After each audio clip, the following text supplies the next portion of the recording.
Dans cette séance, nous allons déterminer la valeur de l'entier naturel non nul n pour que la fonction f soit contenue en ou bien au point d'abscisse x est égal à 0. Avec la fonction f de x est égal sinus x sur x plus sinus de 2x sur x, etc. jusqu'à sinus de nx sur x pour x est différent de 0.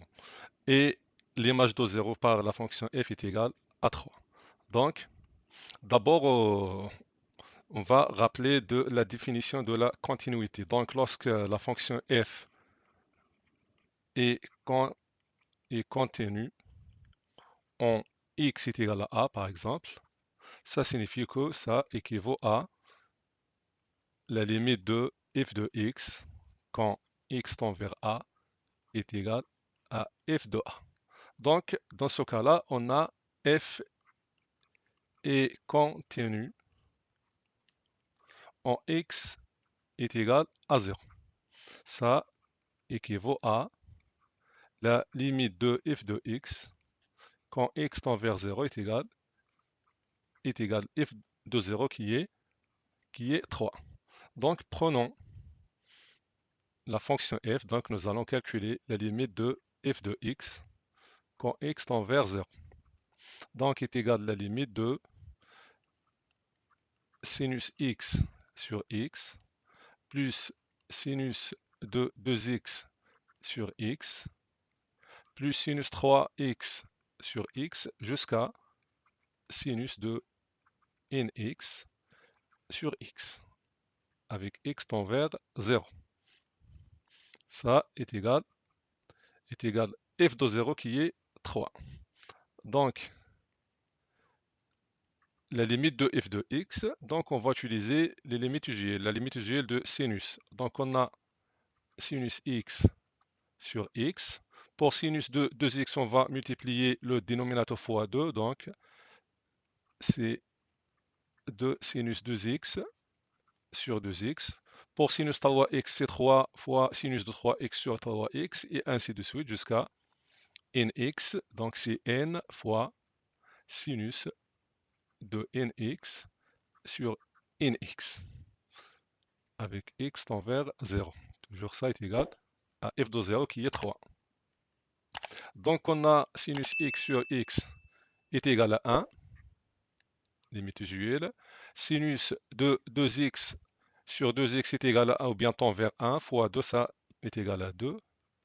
La limite de sinus de 3x sur 3x, ça c'est 3 fois 1, donc ça nous donne 3. Et ainsi de suite jusqu'à sinus de nx sur nx, ça tend vers 1 fois n, donc c'est n. Ça est égal à 3. On sait bien que 1 plus 2 plus 3 jusqu'à n, ça est égal à n fois, ou bien n facteur n plus 1, divisé par 2, ça est égal à 3. Donc, pour montrer que la somme des entiers naturels, donc posons par exemple Sn, est égale à la somme des entiers naturels non nuls, c'est-à-dire 1 plus 2 plus 3 plus jusqu'à n, pour montrer que cette succession-là est égale à n facteur n plus 1 divisé par 2. Donc on a plusieurs méthodes. La simple qui est, donc on va écrire cette succession ou bien cette série dans l'ordre croissant, puis on l'écrit dans l'ordre décroissant, c'est-à-dire on commence par n. Donc n plus n moins 1 plus n moins 3 plus jusqu'à on arrive à 1. Et après, on va sommer Sn plus n, c'est 2Sn. 1 plus n, c'est n plus 1. 2 plus n moins 1, c'est n plus 1. 3 plus n moins 3, c'est n plus 1. De même, 4 plus n moins ou bien après 3, donc on a ici 2, ici on a moins 2. Voilà. Après 3, on a 4 plus n moins 3, c'est n plus 1, jusqu'on arrive à n plus 1, qui est n plus 1. Maintenant, il reste à savoir combien de n qu'on a de n plus 1. Donc, de 1 jusqu'à n, le nombre de termes, c'est n moins 1 plus 1. C'est n moins 1 plus 1 qui est n. Donc, on a n plus 1 n fois. Donc, ça signifie que 2Sn, puisqu'on a n plus 1 n fois, donc c'est n fois n plus 1, alors Sn est égal n facteur n plus 1 divisé par 2. On a d'autres méthodes, c'est comme la somme des termes d'une suite arithmétique. On a la méthode de récurrence, etc. Mais donc, pour nous, on va utiliser cette méthode-là. Maintenant, on a la limite de f de x quand x tend vers 0 est égal à 1 fois n facteur n plus 1 sur 2, qui est égal à f de 0 car la fonction f est continue en x est égal à 0, f de 0 c'est 3. Donc, on obtient que n facteur n plus 1 divisé par 2 est égal à 3. Ça équivaut à n facteur n plus 1 est égal à 3 fois 2 qui est 6. Donc, on a n au carré plus n est égal à 6 ou bien moins 6 est égal à 0. Donc, on a une équation de second degré. Donc, on va utiliser la méthode de discriminant. Pour delta, delta c'est b au carré moins 4ac. B, c'est le coefficient de n qui est plus 1, donc 1 au carré c'est 1. Moins 4 fois a, c'est le coefficient de n au carré, donc c'est 1, fois c qui est moins 6. Donc, ça nous donne moins fois le moins, c'est donc on a le moins fois le moins c'est plus, donc on a 4 fois 6 c'est 24, plus 1, donc on a 25.